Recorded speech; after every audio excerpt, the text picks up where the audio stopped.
Charles Perrault, le chat botté. Un meunier ne laissa pour tout bien à 3 enfants qu'il avait que son moulin, son âne et son chat.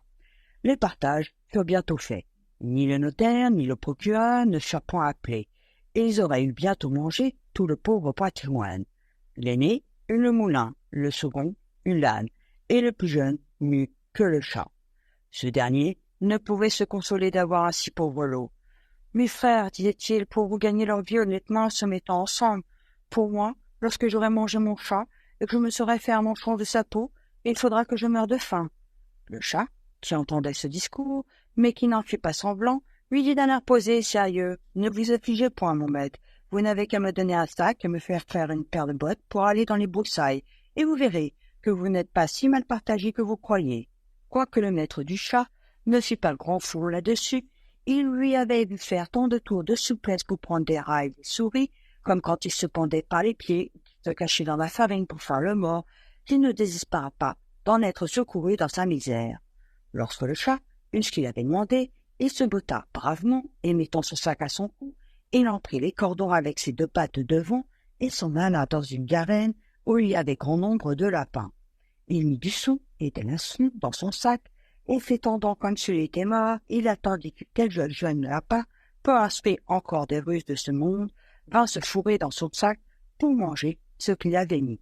À peine fut-il couché, qu'il eut contentement, un jeune étourdi de lapin entra dans son sac, et le maître chat, tirant aussitôt les cordons, le prit, le tua sans miséricorde. Tout glorieux de sa proie, il s'en alla chez le roi et demanda à lui parler. On le fit monter à l'appartement de sa majesté. Étant entré, il fit une grande référence au roi et lui dit « Voilà, sire, un lapin de Garin que monsieur le marquis de Carabas, c'était le nom qu'il lui prit en gré de donner à son maître, m'a chargé de vous présenter de sa part. Dis à ton maître, répondit le roi, que je le remercie, qu'il me fait plaisir. Une autre fois, il alla se cacher dans un champ de blé, tenant toujours son sac couvert, et lorsque 2 perdrix y furent entrés, il tira les cordons et les prit toutes 2. Il alla ensuite les présenter au roi, comme il avait fait du lapin de Garenne. Le roi reçut encore avec plaisir les 2 perdrix et lui fit donner pour boire. Le chat continua ainsi, pendant 2 ou 3 mois, à porter de temps en temps au roi du gibier de la chasse de son maître. Un jour, il sut que le roi devait aller à la promenade sur le bord de la rivière avec sa fille, la plus belle princesse du monde. Il dit à son maître, « Si vous voulez suivre mon conseil, votre fortune est faite. Vous n'avez qu'à vous baigner dans la rivière à un endroit que je vous montrerai, et ensuite laissez-moi faire. » Le marquis de Carabas fit ce que son chat lui conseillait, sans savoir à quoi cela serait bon. Dans le temps qu'il se baignait, le roi vint à passer, et le chat se mit à crier de toute sa force. « Au secours, au secours! Voilà monsieur le marquis de Carabas qui se noie !» À ce cri, le roi mit la tête à la portière, et reconnaissant le chat qui lui avait apporté tant de fois du gibier, il ordonna à ses gardes qu'on allât vite au secours de monsieur le marquis de Carabas. Pendant qu'on retirait le pauvre marquis de la rivière, le chat s'approcha du carrosse et dit au roi que dans le temps que son maître se baignait, il était venu des voleurs qui avaient emporté ses habits, quoiqu'il eût crié aux voleurs de toute sa force, le drôle les avait cachés sous une grosse pierre. Le roi ordonna aussitôt aux officiers de sa garde-robe d'aller quérir un de ses plus beaux habits pour monsieur le marquis de Carabas. Le roi lui fit 1000 caresses, et comme les beaux habits qu'on venait de lui donner relevaient sa bonne mine, car il était beau et bien fait de sa personne, la fille du roi le trouva fort à son gré, et le marquis de Carabas ne lui eut pas jeté 2 ou 3 regards fort respectueux et un peu tendres qu'elle en devint amoureuse à la folie. Le roi voulut qu'il montât dans son carrosse et qu'il fût de la promenade.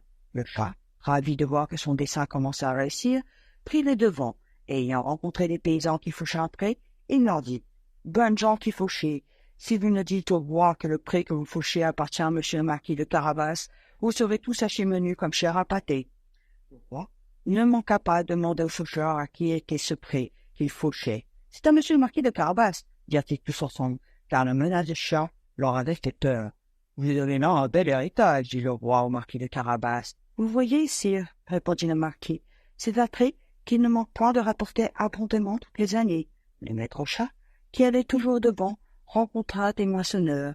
Il leur dit « Bonnes gens qui moissonnez, si vous ne dites que tous ces blés appartiennent à monsieur le marquis de Carabas, vous serez tous hachés menus comme chair à pâté. » Le roi, qui passa un moment après, voulut savoir à qui appartenaient tous les blés qu'il voyait. « C'est à monsieur le marquis de Carabas, répondirent les moissonneurs. Et le roi s'en joua encore avec le marquis. Le chat qui allait devant le carrosse, disait toujours la même chose à tous ceux qu'il rencontrait, et le roi était étonné des grands biens de monsieur le marquis de Carabas. Le maître chat arriva enfin dans un beau château, dont le maître était un ogre, le plus riche on ait jamais vu, car toutes les terres par où le roi était passé étaient de la dépendance de ce château. Le chat, qui eut soin de s'informer qui était cet ogre, et ce qu'il savait faire, demanda à lui parler, disant qu'il n'avait pas voulu passer si près de son château sans avoir l'honneur de lui faire la révérence.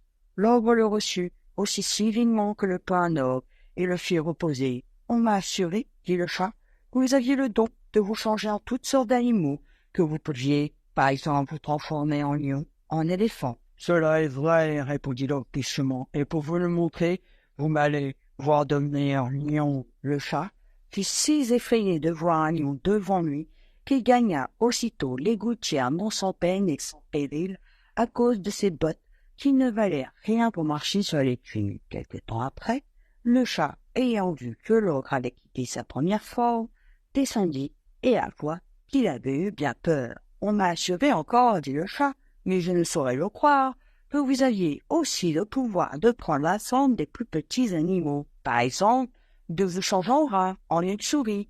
Je vous avoue que je tiens cela tout à fait impossible. »« Impossible, reprit l'ogre, vous allez voir. » Et en même temps, il se changea en une souris, qui se mit à courir sur le plancher. Le chat ne l'eut pas plutôt aperçu qu'il se jeta dessus et la mangea. Cependant, le roi qui vit en passant le beau château de l'ogre voulut entrer dedans.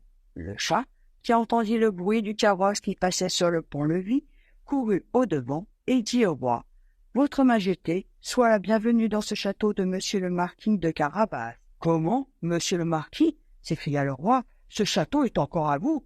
Il ne se peut rien de plus beau que cette cour et que tous ces bâtiments qui l'environnent.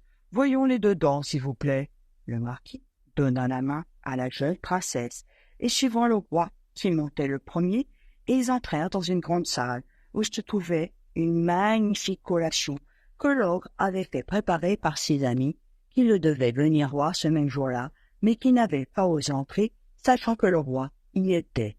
Le roi, charmé des bonnes qualités de monsieur le marquis de Carabas, de même que sa fille qui en était folle, et voyant les grands biens qu'il possédait, lui dit, après avoir bu 5 ou 6 coups, « Il ne tiendra qu'à vous, monsieur le marquis, que vous ne soyez mon gendre. » Le marquis, faisant de grandes références à cet talonneur que lui faisait le roi, et dès le même jour, il épousa la princesse.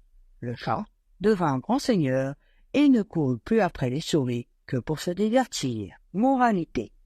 Quelque grand que soit l'avantage de jouir d'un riche héritage, venant à nous de père en fils, aux jeunes gens pour l'ordinaire, l'industrie et le savoir-faire valent mieux que des biens acquis. Autre moralité. Si le fils d'un meunier avec tant de vitesse gagne le cœur d'une princesse et s'en fait regarder avec des yeux mourants, c'est que l'habit, la mine et la jeunesse, pour inspirer de la tendresse, n'en sont pas des moyens toujours indifférents. Aux petits, moyens, grands kids et bien sûr aux adultes, merci de m'avoir écouté et on se retrouve bientôt pour de nouvelles aventures.